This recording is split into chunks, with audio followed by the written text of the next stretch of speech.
사도 바울은 오늘 본문 앞에 있는 13절에서 너희 지체를 불의의 무기로 죄에게 내주지 말고 오직 너희 자신을 죽은 자 가운데서 다시 살아난 자 같이 하나님께 드리며 너희 지체를 의의 무기로 하나님께 드리라고 했습니다. 그러면 죄가 너희를 주장하지 못하리니 이는 너희가 법 아래에 있지 아니하고 은혜 아래에 있기 때문이라고 했습니다. 그리고 이어지는 오늘 본문에서 질문을 합니다. 우리가 이제 법 아래에 있지 않고 은혜 아래에 있으니 죄를 짓겠느냐고 묻습니다. 그러고는 그럴 수 없다고 단호하게 말합니다.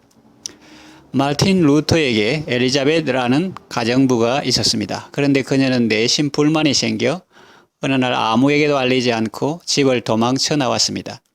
그 후 그녀는 방탕한 생활을 하다가 그만 무서운 병에 걸리고 말았습니다. 이 사실을 안 루터가 그녀를 찾아갔습니다. 그가 병상에 누워있는 그녀 옆에 앉자 엘리자벳은 말했습니다.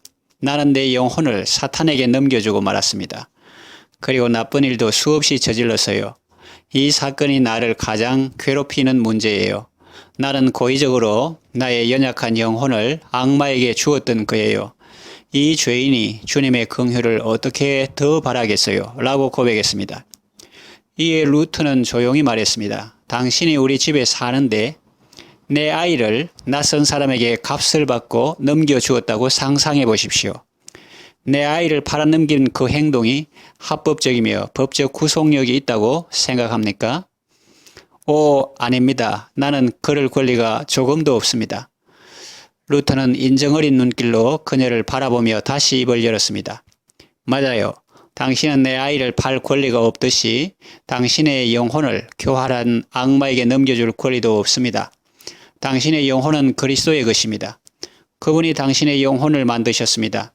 당신의 영혼이 방황할 때 그분께서 당신을 구원하셨으므로 당신의 영혼은 이미 모든 능력과 자격을 갖추신 그분의 것이랍니다. 당신은 당신의 것이 아닌 것을 포기하거나 팔 수 없는 것이 아니겠습니까? 당신이 만일 당신의 영혼을 사탄에게 넘겨주어 버린다면 그 매매 행위는 불법이며 전적으로 무효입니다. 그러니 지금 곧 주님께 당신의 상한 심령과 은밀한 죄를 고백하고 그분의 용서를 간절히 구하십시오. 그러면 당신은 다시금 그분의 소유로 되돌아가게 될 것입니다.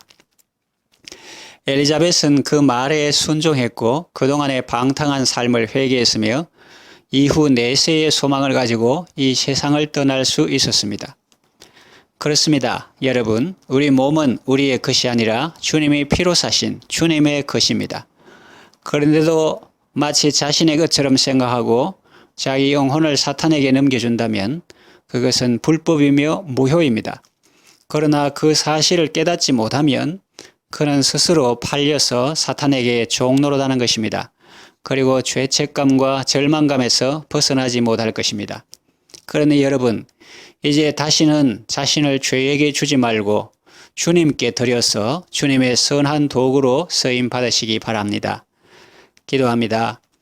하나님 아버지, 우리를 법 아래 있지 아니하고 은혜 아래 있게 해주셔서 감사합니다. 죄가 우리를 주장하지 못하는 안전한 시대로 옮겨주셔서 감사합니다. 그런데도 이 사실을 깨닫지 못하고 스스로 사탄에게 팔려 종노릇하는 어리석음에 빠지지 않게 하소서. 하나님의 은혜를 죄 지을 기회로 오해하지 않게 하시고 순종할 수 있게 하는 동력으로 삼게 하소서. 죄로부터 해방되어 의의 종이 되게 하시고 거룩함에 이르게 하시니 감사합니다. 예수님의 이름으로 기도합니다. 아멘.